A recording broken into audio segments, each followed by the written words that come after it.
Assalamualaikum warahmatullahi wabarakatuh. Yang saya hormati Bapak Usman Arifin MPD selaku dosen pembimbing 1 dan Dr. Saliyah SPDI MAG selaku dosen pembimbing 2. Izin perkenalkan diri, nama saya Renisa Sari Puteri dengan NIM 2206009, Program Studi Pendidikan Guru Sekolah Dasar. Kesempatan ini, izinkan saya memaparkan hasil penelitian saya yang telah dilakukan di salah satu sekolah dasar letaknya di Kecamatan Kutawaringin, Kabupaten Bandung. Pemaparan pertama yaitu pada latar belakang, temuan masalah yang saya temukan yang telah saya analisis di sekolah satu. Temuan masalah yang saya temukan yaitu penguasaan pemahaman konsep siswa pada pendidikan Pancasila masih tergolong rendah. Nah, menurut guru itu karena kurangnya media digital atau media inovatif sehingga siswa merasa bosan dan terlalu terpacu pada metode ceramah karena materi tersebut berisikan hafalan-hafalan sehingga kurangnya keaktifan siswa pada proses pembelajaran. Menurut siswa, bahwa pendidikan Pancasila itu merasa membosankan atau monoton karena mereka berpikir bahwa pendidikan Pancasila itu isinya hafalan-hafalan yang harus dihafal dan materi-materi yang hanya bisa dijelaskan. Nah, sehingga suasana kelas menjadi kurang kondusif dan siswa juga merasa menjadi pasif.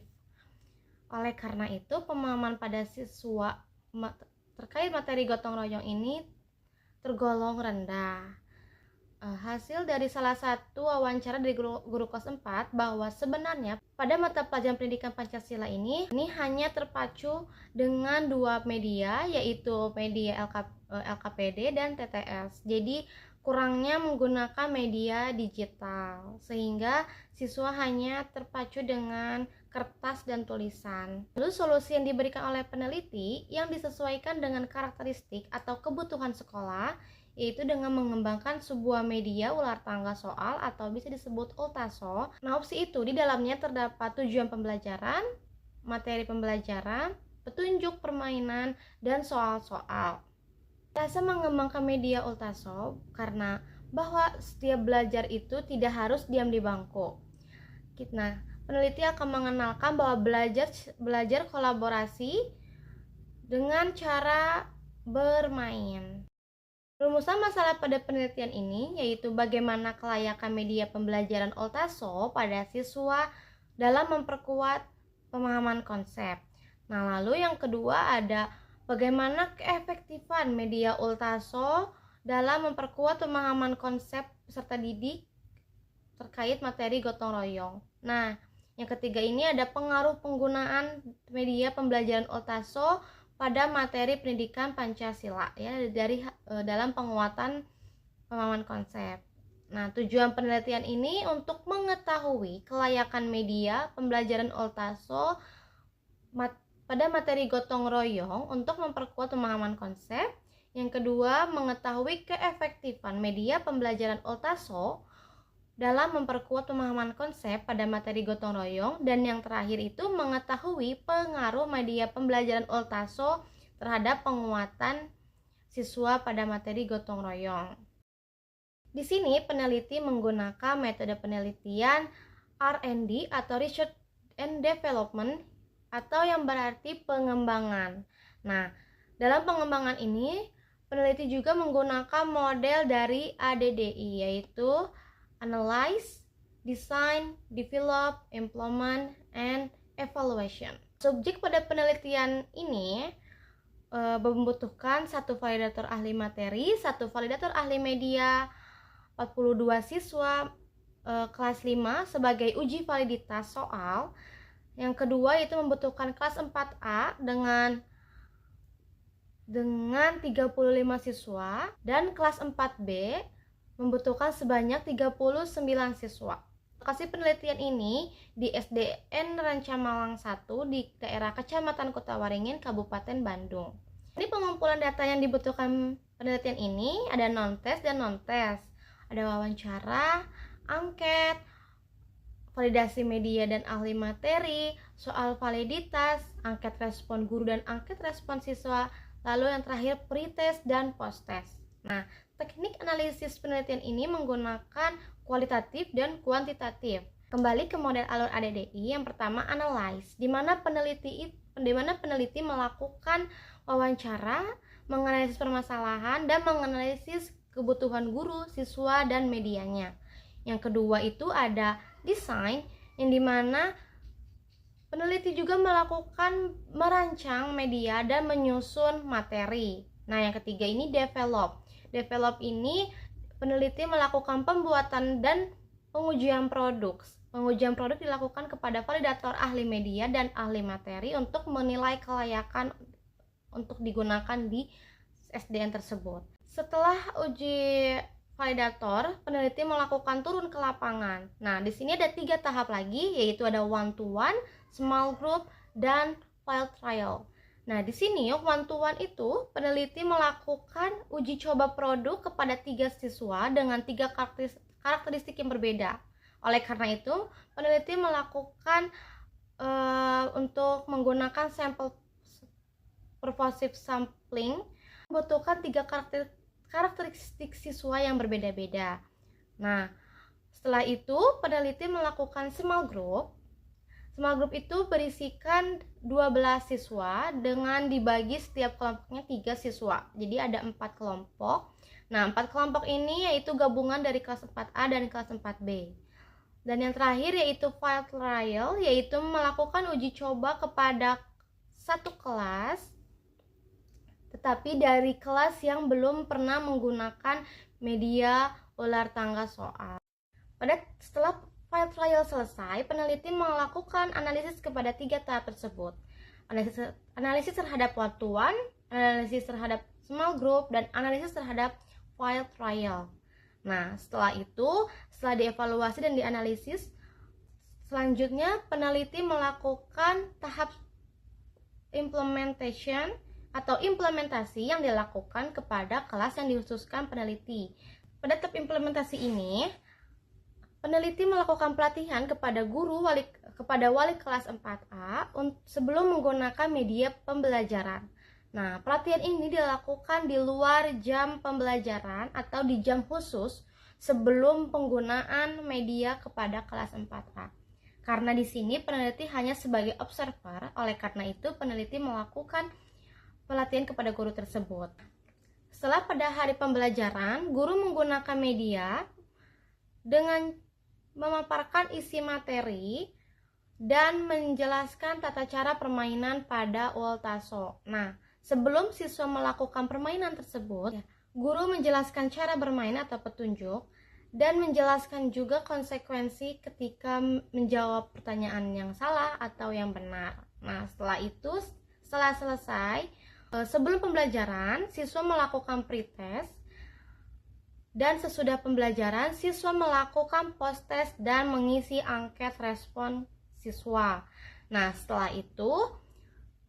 selesai semuanya, peneliti melakukan tahap terakhir yaitu evaluasi yang dimana melakukan perbaikan berdasarkan temuan dan masukan, temuan dari guru dan temuan dari siswa. Tahap implementasi ini, ketika penggunaan media Ultasot membutuhkan 2 kali pertemuan karena bila satu pertemuan waktunya kurang, jadi memungkinkan. Nah, setelah itu peneliti melakukan evaluasi dengan melakukan perbaikan berdasarkan temuan dan masukan. Temuan yang ditemukan oleh peneliti yaitu masih ada kata-kata yang salah huruf atau typo, dan yang kedua masih ada beberapa untuk pengklikan soal itu masih salah opsi. Di sini ada bentuk pengembangan media Ultaso, bahwa yang pertama ini ada cover, yang kedua ini ada ular tangganya, ada opsinya, ada materinya, ada video pembelajaran, ada soal, ada pion secara konkret dan dadu secara konkret. Nah, setelah itu hasil dari pembelajaran tersebut, di sini hasil ahli media mendapatkan 83,30%, yaitu dengan kategori sangat layak, dan hasil validasi ahli materi mendapatkan 89,10%, artinya dengan kategori sangat layak.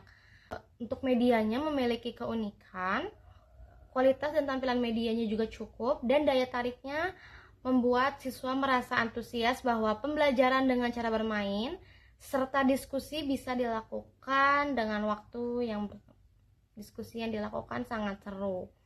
Nah, karena ketika implementasi di kelas 4A itu secara campur.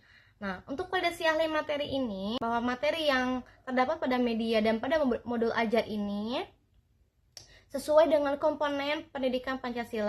Nah, hasil uji olah data ini, saya menggunakan uji Wilcoxon sebagai alternatif dari uji T, karena ada beberapa data di pretest yang minimum atau maksimumnya sudah melebihi. Oleh karena itu, alasan menggunakan uji Wilcoxon karena data tidak berdistri normal. Oleh karena itu mendapatkan 0,00 yang artinya kurang dari 0,05, bahwa bisa dikatakan berpengaruh karena signifannya -2 tilde ya. Nah, setelah itu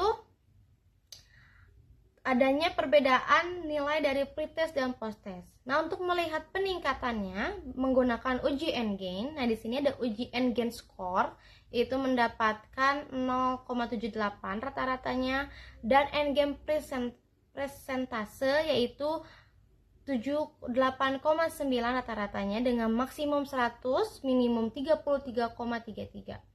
Nah, oleh karena itu 0,78 lebih besar dari 0,7, berada pada level tinggi, dan untuk persentase N-gain-nya itu mendapatkan 78,98, yaitu lebih dari 76%, berarti dikategorikan sangat efektif pada media tersebut. Angket respon guru, hasil penggunaan media yang dilakukannya yaitu mendapatkan respon guru itu mendapatkan 90,60%, artinya sangat praktis. Lalu angket respon siswa dari 39 siswa ini mendapatkan kelayakan kriteria media dan materi itu mendapatkan 96%, sangat praktis. Dari penelitian ini yaitu bahwa kelayakan media tersebut terlihat dari hasil validasi ahli media dan angket respon guru dan angket respon siswa. Menilai dari aspek isi, kesesuaian dengan isi materi, elemen, dan tampilannya yang menarik sebagai syarat untuk memenuhi kriteria kelayakan. Lalu yang kedua ada penerapan media Ultaso ini berbasis pendekatan CTL atau Contextual Teaching Learning, mampu memberikan pengaruh pada proses pembelajaran materi gotong royong dengan menciptakan suasana kelas yang hidup, aktif, dan menyenangkan maupun bermakna. Media Ultaso ini dinyatakan efektif ditunjukkan oleh adanya perubahan atau peningkatan pada pemahaman siswa yang dibuktikan setelah atau sesudah menggunakan media ular tangga, yang dibuktikan oleh hasil nilai pretest dan posttest, dan diperkuat dengan hasil uji Wilcoxon, dan untuk peningkatannya menggunakan uji N-gain. Nah, itu diukur dengan uji N-gain terkait pemahaman siswa. Baik, demikian pemaparan hasil artikel yang dapat saya sampaikan berdasarkan penelitian yang telah dilakukan saya di salah satu Sekolah Dasar Kecamatan Kota Waringin ini. Wassalamualaikum warahmatullahi wabarakatuh.